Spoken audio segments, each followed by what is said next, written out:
Do you have a strong-willed child? One who definitely knows how to challenge you at every opportunity, keeps you on your toes, and in your own opinion can just be downright difficult to work with?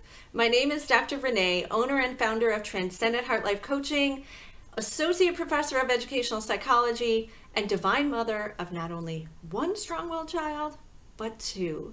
And I am here to tell you that I have dedicated the last 20 years of my career to the study of emotional regulation, emotion management, and the overall emotional well-being of children, adolescents, and young adults. And I am here to tell you that there are some tips and techniques that I'm going to share with you today to begin to make this process a little bit easier for you to work with your strong-willed child. So if that sounds good to you, go ahead and hit the subscribe button below and let's get started. So I want to share with you my 3 top tips and techniques in working with strong-willed children. Stay tuned to the end and I'll provide 2 additional bonus tips and strategies that are going to change the parenting game for you and make your relationship so much better with your strong-willed child. So stay tuned for that.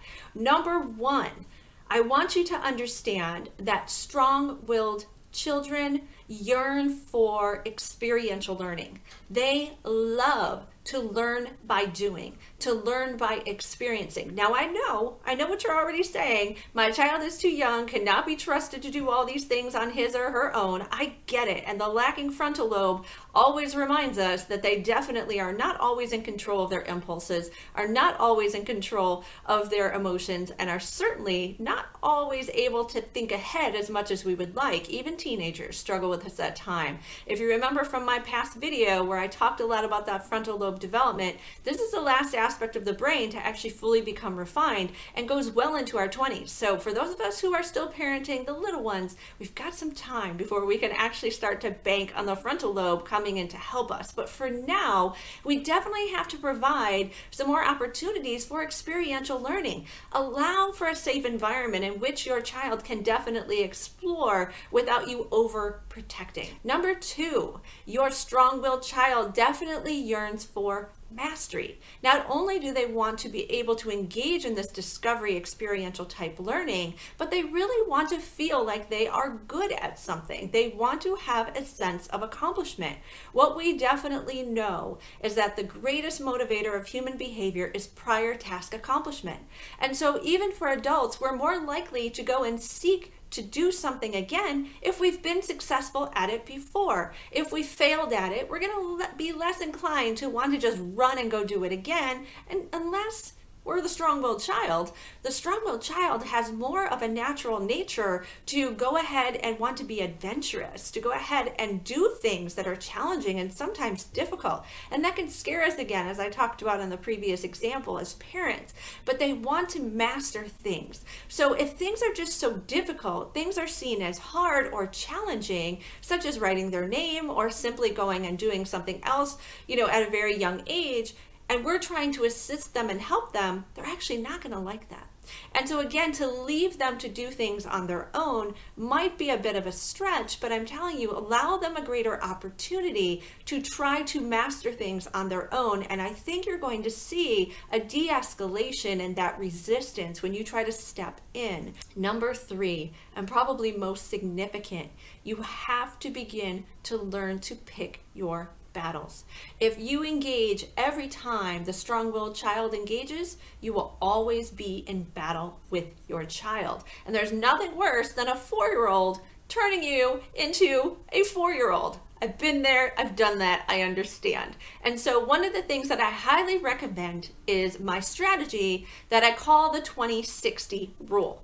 And so for me personally, when I am interacting with my students or with my children, for 20 seconds, when an escalation of an event begins, I do nothing, honestly, but observe for 20 seconds. Now again, if your child's in imminent danger, imminent harm, I'm not recommending doing nothing for 20 seconds. However, I am talking about when you know that there is no need to react immediately. Strong-willed children thrive off of your reaction.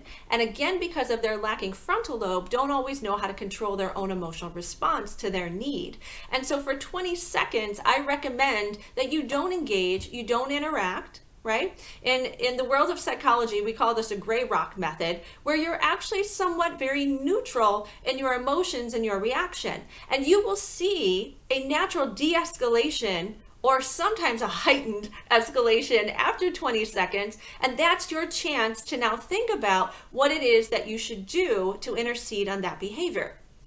So for the next 40 seconds, right, to equal the 60, this is where I want you to take a breath. And I want you to begin to ask your child questions. So again, as an observer, you can go ahead and say, I see that you're really struggling with that. What would you like for me to do to help you? Don't always impose the solution. Don't always impose the answer. And so when you break up your own cognitive emotional reaction to this 20-60 rule, it allows for you to practice the pause. It allows for you to take a breath to be in a better emotional place to interact with your strong-willed child. And it also allows your child who is lacking frontal lobe naturally to be able to see that I need to do something. She's not responding to me right away. He's not responding to me right away. I wonder why that is. And sometimes that's the greatest interceptor to go ahead and hit the stop button and cause them to have to engage in a different type of behavior. I know that this one can be a little difficult. I'm certainly not going to sit here and pretend as though it's just going to happen overnight for you. But I am telling you that the more neutral you can be, and also practicing that pause before you begin a reaction to a need that your child has, I'm telling you that it will definitely provide a greater benefit and de-escalate a lot of the conflict, a lot of the butting heads that sort of exist between two strong-willed people. And as promised, 2 additional bonus tips and techniques to help you improve your overall relationship with your child. Those of you who are parents of tweens, teens, and young adults, these 2 will be even more significant for you. The first bonus tip I have for you is emotional validation. For strong-willed children, they definitely are seeking feedback from others. They want to know that what they are doing is okay. But the area that they definitely struggle in, again, because of frontal lobe development, is that ability to understand what's happening to them emotionally and why they feel the way that they do.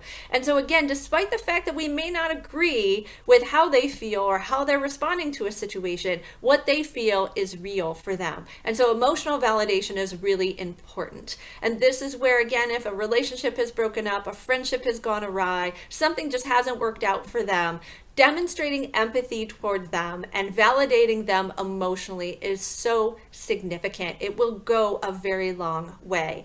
And my number 2 bonus tip and technique, that as a mother of 2 very strong-willed children, I learned this the hard way with child number 1 and practice what I preach with child number 2, and it definitely made a much more positive experience in those early years. And so what am I talking about? I'm talking about do not create the reality for them to want to resist you. And so I know, again, as I mentioned earlier in this video, this is going to take a little bit of self-work for you as a parent to try to figure out again what boundary issues you have with your own child. Because again, strong-willed children want firm boundaries. They want you to know this is their body, this is their space, this is their spirit, this is their will. And they don't want to be managed. Right? None of us really want to be managed. Think about that word managed. And a lot of people say, well, in the reality, Renee, everybody has to be managed. Everybody has to go to work. Everybody's going to have a job. I get it. But at the same time, we don't have to break the will of these children by causing them to want to resist us, push us back. You want to create situations in which they will yearn for you and for you to talk with them and for you to comfort them and to soothe them. And this means waiting for them to come to you.